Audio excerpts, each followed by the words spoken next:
Rapaziada, agora nós vamos começar a falar das empresas estatais. Aqui especificamente nós vamos falar de empresas públicas e também das sociedades de economia mista.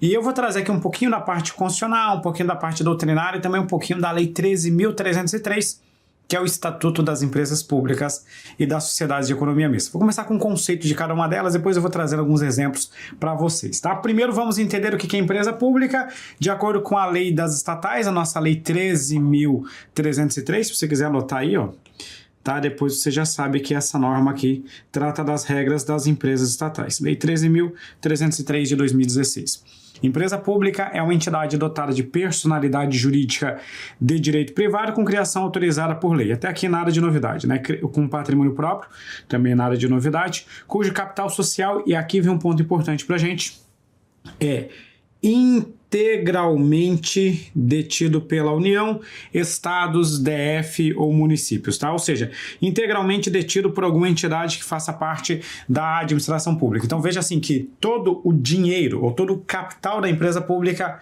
é da União, dos estados, do Distrito Federal, dos municípios. Pode ser também que esse dinheiro, esse capital social da empresa estatal pertença a uma entidade administrativa, a uma outra entidade administrativa. Veja só o que o parágrafo único fala. Desde que a maioria do capital votante permaneça de propriedade da União, dos estados, DF ou município, será admitido no capital da empresa pública a participação de outras pessoas jurídicas de direito público interno, como por exemplo autarquias, né? Bem como de entidades da administração indireta da União, dos estados, do DF ou dos municípios. Vou explicar então para vocês o seguinte. Para ser dono de uma empresa pública, para ter capital em uma empresa pública, você precisa ser uma entidade que faça parte da administração pública. Pode ser uma entidade política, União, Estado, DF, município, mas também pode ser uma autarquia, uma fundação pública, uma outra empresa pública ou até mesmo uma sociedade de economia mista. Depois eu vou explicar melhor isso quando eu tratar da diferença entre empresa pública e sociedade de economia mista. E o que é a sociedade de economia mista? Sociedade de economia mista é a entidade com personalidade jurídica de direito privado, com criação autorizada por lei, nada de novidade por enquanto. Mas aí vem a sacada. Sobre a forma de sociedade anônima. Aqui nós temos uma novidade. Cujas ações com direito a voto pertençam em sua maioria à União, aos estados, ao DF, aos municípios ou à entidade da administração pública indireta. Então a diferença básica entre sociedade de economia mista e empresa pública, aqui são duas diferenças, depois eu vou acrescentar uma terceira diferença. Primeiro, é a forma, que sociedade de economia mista sempre será uma sociedade anônima, empresa pública pode adotar outras formas, inclusive sociedade anônima.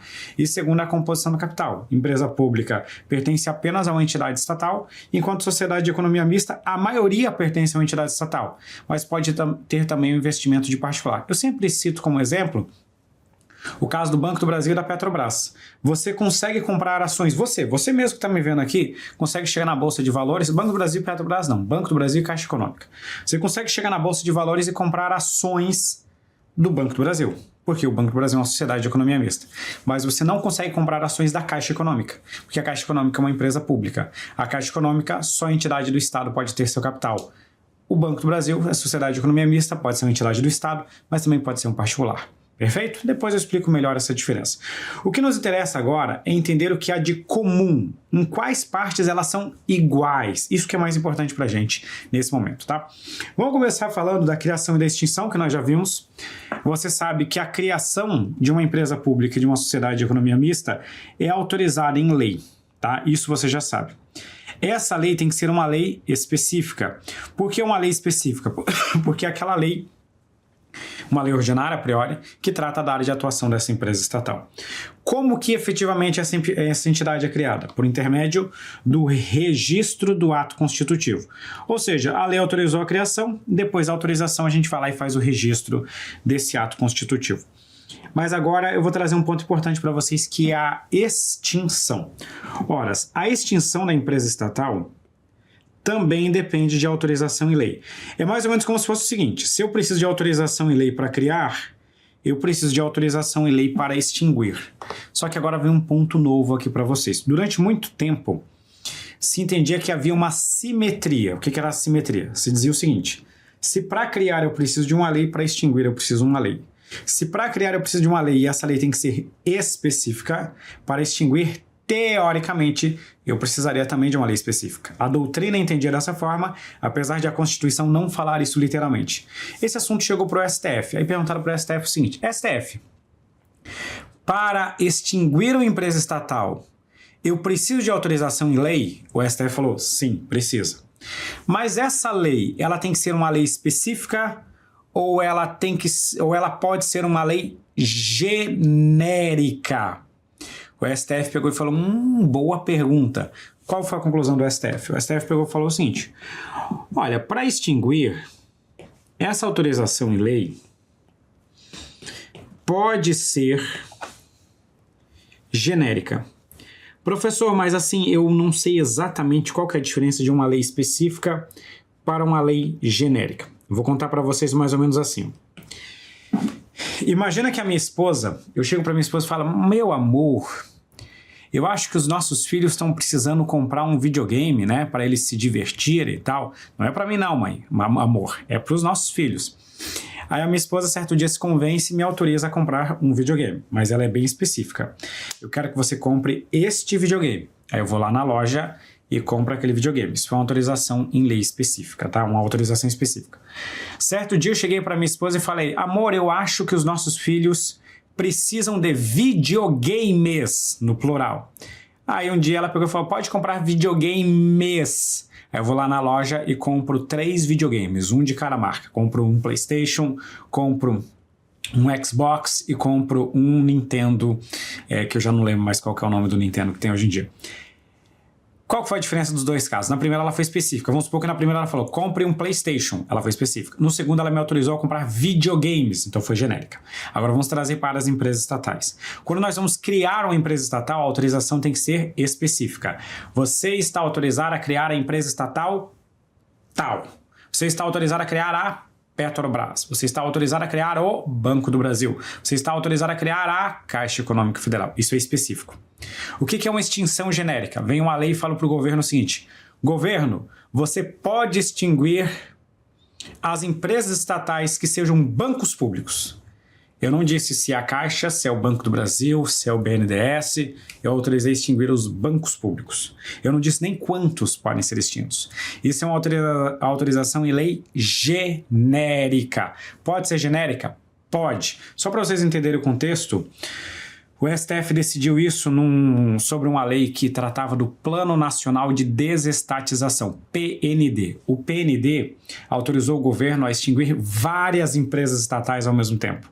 Não falou qual, não definiu exatamente quais, autorizou a extinguir várias. Ele só estabeleceu algumas diretrizes, alguns princípios básicos. E o STF entendeu que o PND é constitucional. Isso pelo menos é uma regra, tá? O STF colocou algumas exceções em que a autorização vai ter que ser específica. As exceções que o STF disse é o seguinte: se a própria lei que autoriza a criação falar que quando for extinguir, a autorização tem que ser específica, aí quando for extinguir vai ter que ser específica.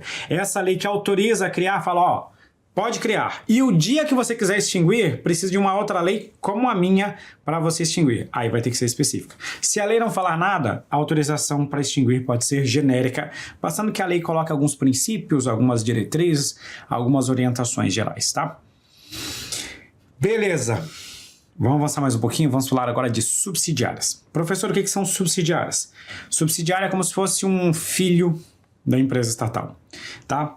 Então, seria mais ou menos como se fosse o seguinte: eu tenho aqui a Petrobras. A Petrobras é a empresa matriz. Só que a Petrobras, para ela poder funcionar, ela precisa criar vários filhotinhos. Então, ela tinha lá a Transpetro, ela tinha uma outra empresa disso, uma outra daquilo, uma outra daquilo, uma outra daquilo, uma outra daquilo outro, uma outra daquilo outro. Ou seja, ela tinha uma empresa principal e essa empresa principal foi criando várias outras empresas, como se fossem mais ou menos filiais, sabe? Mas para atuar em alguns setores específicos. Isso são subsidiárias, tá? O que a Constituição Federal fala da criação de subsidiárias? A Constituição Federal fala que é possível que uma entidade administrativa tenha subsidiárias. A subsidiária é uma empresa, se eu considerar só as empresas públicas da sociedade de economia mista, as subsidiárias das empresas públicas da sociedade de economia mista são outras empresas. que são controladas pela empresa estatal. Então seria mais ou menos assim, ó, a União controla a Petrobras e a Petrobras controla várias subsidiárias. É possível criar subsidiárias? Sim, mas essa criação de subsidiárias também depende de autorização legal. Então vamos colocar aqui o mesmo princípio. Eu preciso de autorização para criar subsidiárias. E professor, e essa autorização? Ela é uma autorização onde? Em lei. Então é uma autorização legislativa. Essa autorização precisa ser específica ou pode ser genérica? Segundo o STF, pode ser uma autorização legislativa genérica. É engraçado porque a Constituição fala assim, ó, depende de autorização em cada caso, mas o STF entende que esse em cada caso cada empresa estatal pode ter uma lei que autoriza a criar várias subsidiárias. Então, na verdade, é uma autorização legislativa genérica. Ok? Beleza, já sei como eu crio subsidiária. E como que eu faço a extinção da subsidiária? Extinção da subsidiária nós vamos chamar de alienação, que é nada mais, nada menos do que você vender a subsidiária. Agora o meu requisito ele é menor. O STF analisou esse caso e falou o seguinte, olha, para você extinguir uma subsidiária, você não precisa de autorização em lei. Então, eu já estou adiantando aqui para vocês. Eu não preciso de autorização em lei para extinguir a subsidiária. Preciso para criar. Para extinguir eu não preciso. Mas aí veio e fizeram uma outra pergunta para o STF. Tá, e licitação eu preciso fazer? O STF também entendeu que não precisa nem de licitação. Desde que... Aí agora que eu vou colocar, ó, não precisa de licitação, mas o que o STF disse que precisa? Ele pegou e falou o seguinte, também não pode ser uma bagunça, né? O que você vai precisar fazer aqui é um procedimento que seja público, então que haja um conhecimento, né, uma divulgação, que esse procedimento seja impessoal, então assim, quem vai comprar a subsidiária vai ter a oportunidade de ofertar lá as suas propostas. Então, por quê? Porque ele vai ser um procedimento impessoal. Deixa eu ganhar um pouquinho de espaço aqui, ó, porque está faltando espaço. Vamos diminuir isso aqui, que a gente vai arrumando enquanto vai fazendo a aula. Deixa eu puxar isso para cá. Aqui fica um pouquinho melhor. Esse procedimento tem que ser público, tem que ser impessoal e, além disso, tem que ser um procedimento objetivo. Quer um exemplo? A Petrobras foi fazer a extinção de várias subsidiárias, a venda, né, privatização dessas subsidiárias. Sabe o que a Petrobras fez? Vendeu as ações da subsidiária na Bolsa de Valores. A Bolsa de Valores é um procedimento público, porque é divulgado, todo mundo conhece. É impessoal, olha, fulano quer pagar tanto, outro tanto, quem pagar mais leva, é objetivo, né? Então pode fazer assim? Pode. Então qual que é o resumo todo que nós temos aqui de tudo que eu trouxe para vocês? Que se você for para perceber, a gente tem mais ou menos uma escadinha. Como assim uma escadinha? Eu vou colocar assim, você vai vendo que os requisitos, as exigências, as formalidades vão diminuindo. Vamos começar pelo primeiro caso. Eu quero criar, primeiro caso aqui, eu quero criar uma empresa pública ou uma sociedade de economia mista. Para criar empresa pública ou sociedade de economia mista, eu preciso de autorização. Isso tem que ser em lei e essa lei tem que ser específica. Esse é o requisito mais forte. Agora eu quero fazer a extinção de uma empresa pública ou de uma sociedade de economia mista. Para fazer a extinção de uma sociedade de economia mista, eu também preciso de autorização em lei. Mas essa lei pode ser uma lei genérica. Ok. Agora eu quero fazer a criação de uma subsidiária. A criação da subsidiária precisa de autorização em lei e essa lei pode ser genérica. Ok. Agora vamos ao último caso. Eu quero fazer a extinção, ou seja, a venda de uma subsidiária. Nesse caso, o meu requisito será menor ainda. Nesse caso aqui, eu não preciso de autorização em lei. Não preciso nem mesmo de licitação, conforme já expliquei para vocês. Então, a formalidade vai decrescendo aqui em cada uma das situações. Vamos avançar mais um pouquinho e vamos resolver a questão.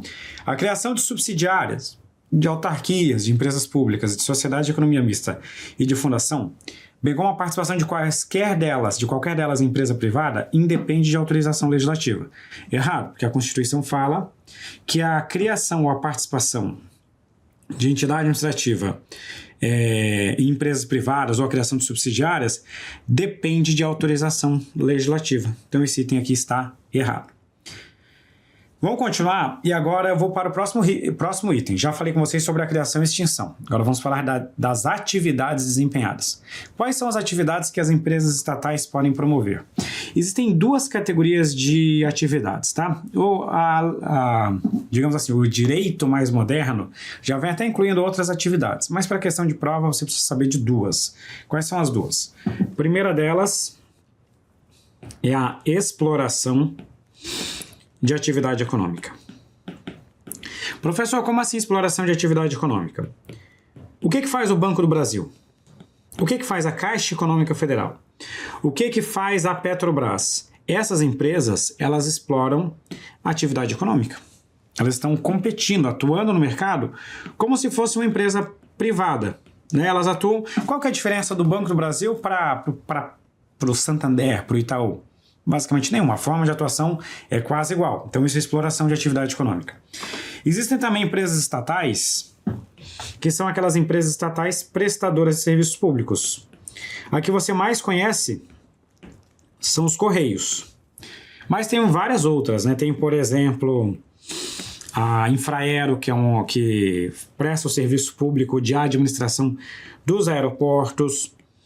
Nós temos a empresa brasileira de serviços hospitalares, que eu nunca sei falar o nome, mas eu falo EBSER, né? E existem várias empresas estatais que atuam na distribuição, tratamento de água, de energia elétrica. Essas seriam prestadoras de serviços públicos. Eu vou colocar a sigla PSP.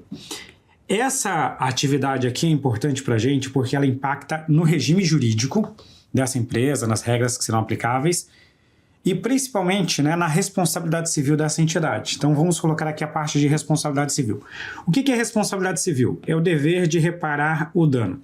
Se você vai visitar um amigo, as crianças estão brincando, de repente o seu filho vai lá e arranca a televisão do seu amigo da parede, derruba e quebra, você vai ter que pagar o conserto. Isso é uma responsabilidade civil. Agora tira o seu filho e coloca um agente público, e tira você e coloca o Estado. O Estado tem que arcar pelos prejuízos que os seus agentes públicos causam a terceiros. Mas aqui eu preciso separar qual o tipo de entidade estatal que eu estou falando. Se eu estou falando de uma empresa estatal que explora atividade econômica, nesse caso a sua forma de responsabilidade civil é igual ao de um particular. Então, por exemplo, o Banco do Brasil que explora atividade econômica responde igual ao Santander, responde igual ao Itaú. Então há uma responsabilidade que nós falamos que é uma responsabilidade civil do tipo subjetiva. Professor, o que quer dizer o subjetiva? Não se preocupe agora, porque nós vamos ter uma aula para falar de responsabilidade civil. Mas responsabilidade subjetiva é aquela que tem que ter dolo ou culpa. É só isso que você tem que saber por enquanto. Pelo menos em regra, essa entidade terá uma responsabilidade subjetiva. Nós falamos que é uma responsabilidade regida pelo direito privado. O que significa isso? Que ela vai responder igual a um particular. Agora, por outro lado, se eu estou falando de uma empresa estatal, que é prestadora de serviços públicos, nesse caso, o regime de responsabilidade civil é a tal da responsabilidade objetiva. O que significa responsabilidade objetiva? Significa que a entidade estatal responde independentemente de dolo ou culpa na ação do seu agente. Isso que é objetivo, não precisa ter dolo ou culpa, pelo menos como regra. Existem exceções que na aula de hoje a gente não precisa estudar. Ou a gente também fala que a responsabilidade civil dela é regida pelo direito público. Então, assim, o Banco do Brasil responde igual a um banco particular. Os Correios respondem igual à administração direta e à administração autárquica. É basicamente isso para você conseguir diferenciar o regime de responsabilidade civil. E agora nós vamos começar a falar do tal do regime jurídico, tá? Quando eu falo de regime jurídico, é basicamente falar assim, as normas que regem as relações, a atuação dessa entidade.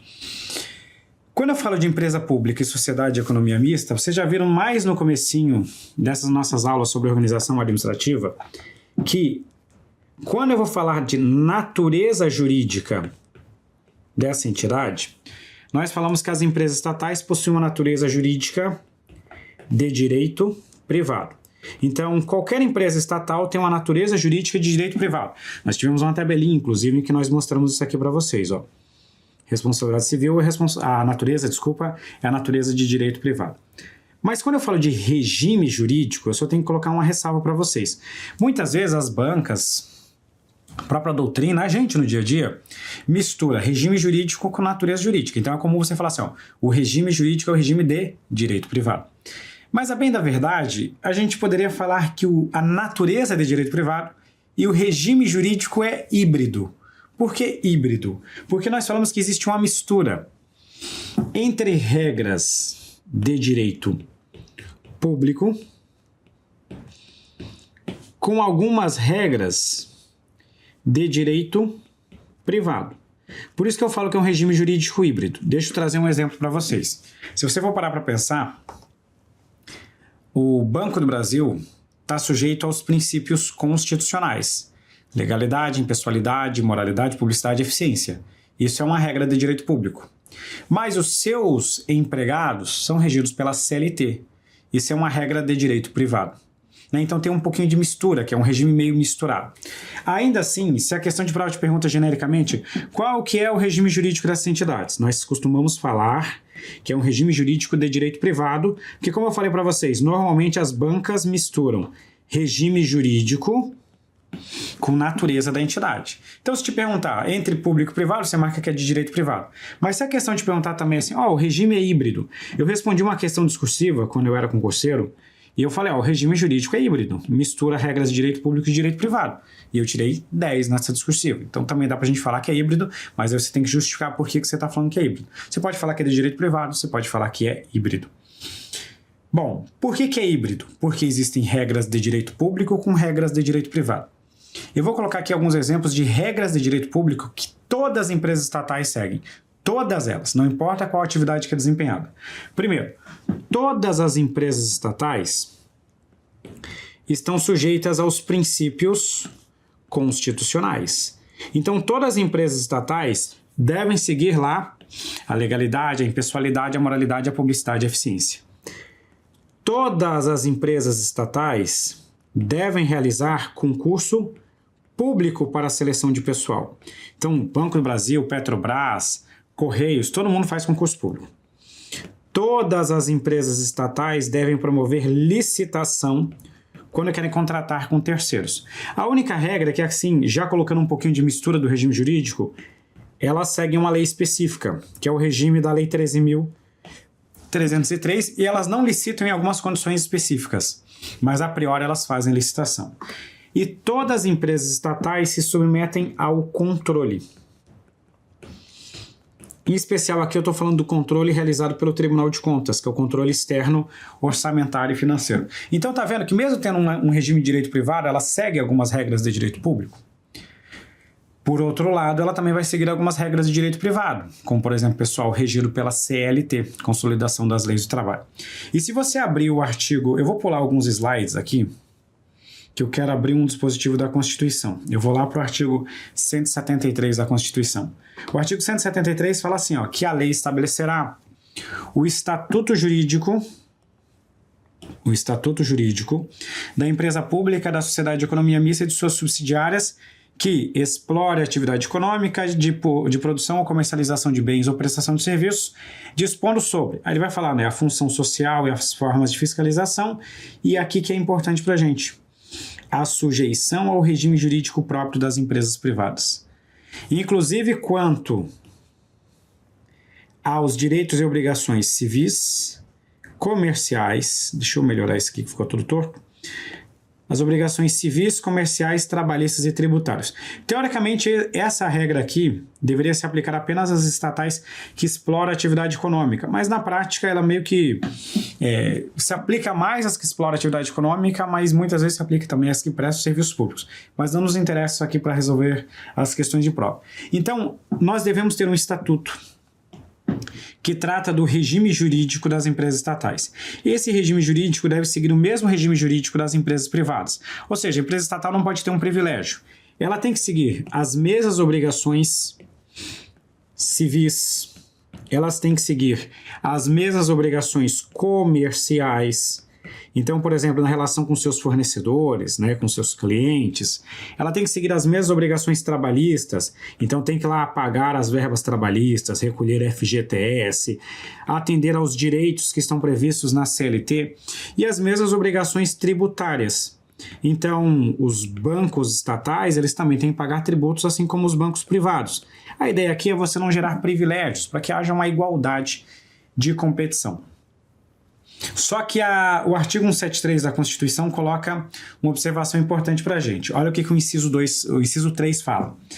Sujeição e contratação de obras, serviços, compras e alienações, observados os princípios da administração pública. Ou seja, nós vamos ter um regime específico para licitação e contratação por intermédio das empresas estatais. Então, vamos voltar para cá. Licitação, regime especial para a realização de licitação pública. Então, enquanto a administração direta, autárquica e fundacional segue a Lei 14.133, as empresas estatais seguem a 13.303. E, por fim, o artigo 173 ainda fala para a gente o seguinte: as empresas públicas e as sociedades de economia mista não poderão gozar de privilégios fiscais não extensivos ao do setor privado. Imagina, por exemplo, que seja criada uma isenção de tributos. Essa isenção de tributos, ela não pode ser concedida apenas aos bancos públicos, por exemplo. Porque isso aqui seriam privilégios. Não é que você não pode ter privilégio algum. Você não pode ter um privilégio que seja exclusivo para as empresas estatais. Ou seja, um que não seja extensivo, não seja aplicado ao setor privado. Vamos pegar aqui um exemplo para vocês entenderem. Imagina que o governo criou uma política para gerar emprego e renda. Aí gerou uma série de isenção de tributos. Essa isenção de tributos é para todo mundo. Se é para todo mundo, pode, porque daí não é um privilégio que não é aplicável ao setor privado. Agora, não posso gerar um privilégio só para o setor público. Esse privilégio tem que ser para todo mundo, tá? Então não pode ter um privilégio, uma isenção, algum benefício que seja só para as empresas estatais, para as empresas públicas e as sociedades de economia mista. Ainda nessa parte de regime jurídico, eu só queria trazer um último assunto antes de a gente partir para o próximo bloco, que é o seguinte, tá? Eu falei para vocês de regime híbrido, né? Aqui em cima eu falei, derrogação parcial, derrogação no sentido de que se tem uma mistura, hora direito público, hora direito privado. Mas deixa eu contar uma coisa para vocês. A bem da verdade, nunca vai existir um regime jurídico único, né? Só público ou só privado. O que existe é uma mistura. Hora tem um pouquinho de regra de direito público, hora tem um pouquinho de regra de direito privado. E a gente teria mais ou menos como se fosse assim, qual que é o regime jurídico predominante? E vamos imaginar o seguinte, se eu pego uma empresa estatal que seja exploradora de atividade econômica, tipo o Banco do Brasil. Para o Banco do Brasil, o regime jurídico dele está mais para cá, Ele é mais um regime jurídico de direito privado. Então, no Banco do Brasil, prevalece o regime jurídico de direito privado, porque o Banco do Brasil tem que ser meio que parecido com uma empresa do setor privado. Agora, se eu pego uma empresa estatal que seja prestadora de serviços públicos. Por exemplo, aqui no meu estado, a gente tem a Celesc, que é uma empresa estatal que presta serviço público. Para essa empresa que presta serviço público, haverá um predomínio do regime jurídico de direito público. Tem regras de direito privado? Tem regras de direito privado, mas o predomínio será do regime jurídico de direito público. Mas deixa eu contar uma coisa para vocês. Mais recentemente,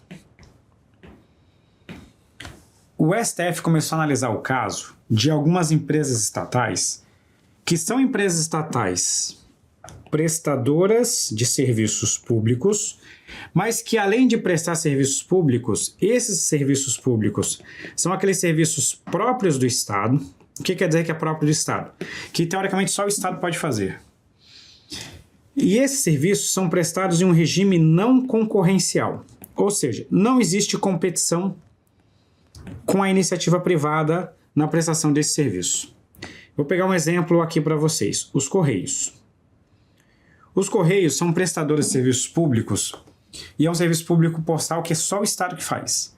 e os Correios não têm competição, porque ele exerce essa atividade em regime de monopólio. Vou pegar um segundo exemplo para vocês. Lá no município de Belo Horizonte, existe uma empresa estatal chamada BH Trans, Belo Horizonte Trânsito. A BH Trans administra o serviço de trânsito. A administração, essa parte de trânsito, só o Estado faz. Ela não compete com a empresa da iniciativa privada.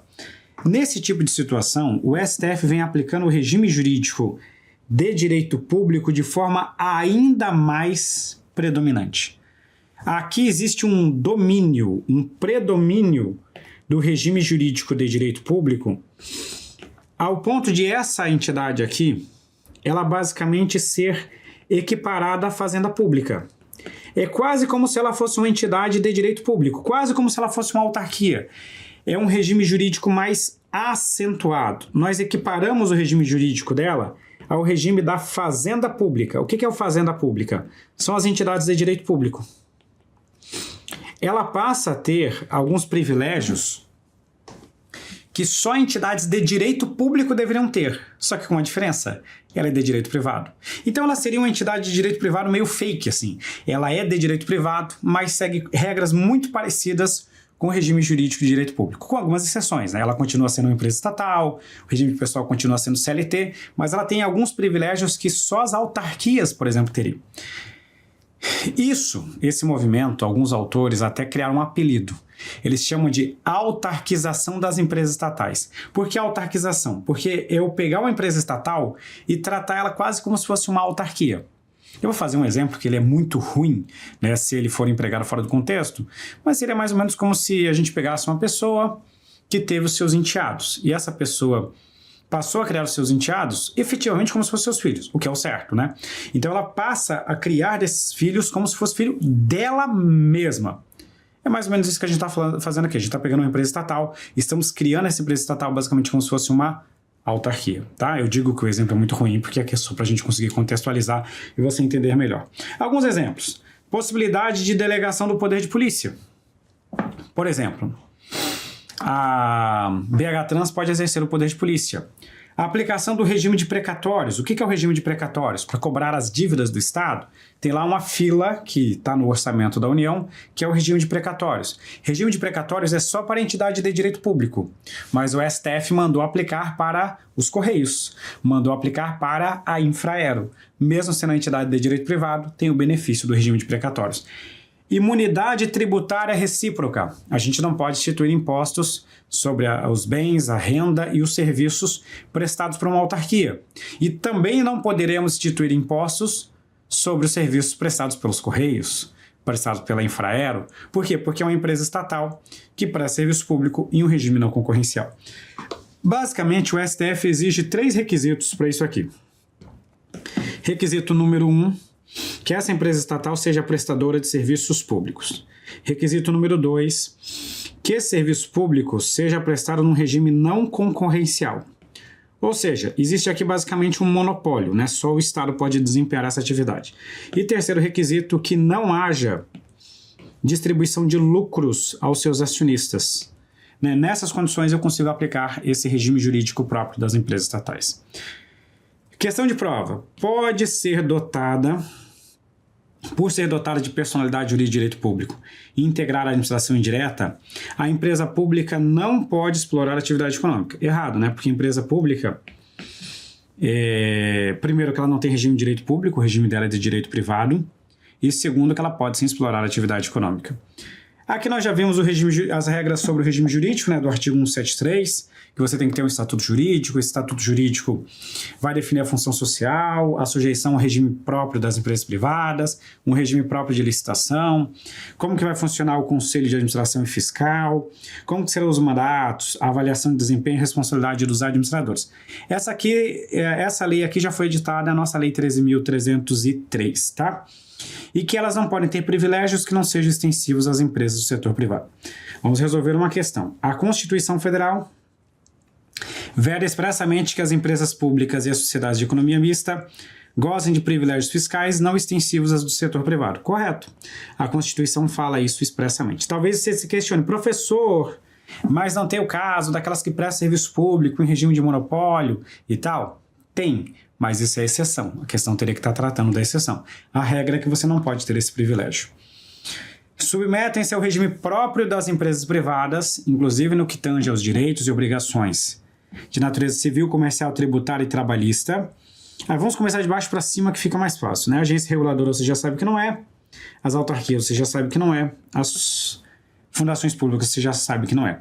Eu comentei com vocês que, teoricamente, essa regra aqui é aplicável àquelas que exploram atividade econômica. Então, quando você se depara numa questão dessa, você marca que é aquelas que exploram atividade econômica que não podem ter esse benefício. Teoricamente, as que são prestadoras de serviços públicos, elas podem ter alguns privilégios. Inclusive, nós vimos que o STF vai outorgando vários privilégios para aquelas que atuam em regime de monopólio, como o regime de precatórios, como imunidade tributária. Então, essa regra, ela é primeiramente, inicialmente direcionada às empresas estatais que exploram atividade econômica. Por isso que o gabarito é a letra A. Questão seguinte: embora sejam entidades dotadas de personalidade jurídica de direito privado, as empresas públicas, como regra geral, estão obrigadas a licitar antes de celebrar contratos destinados à prestação de serviços públicos por terceiros. Correto. Como regra, as empresas estatais devem sim realizar a licitação. Existem algumas exceções, como por exemplo, quando elas prestam a sua atividade finalística. Tipo, a Petrobras não faz licitação para vender petróleo. O Banco do Brasil não faz licitação para te conceder um empréstimo.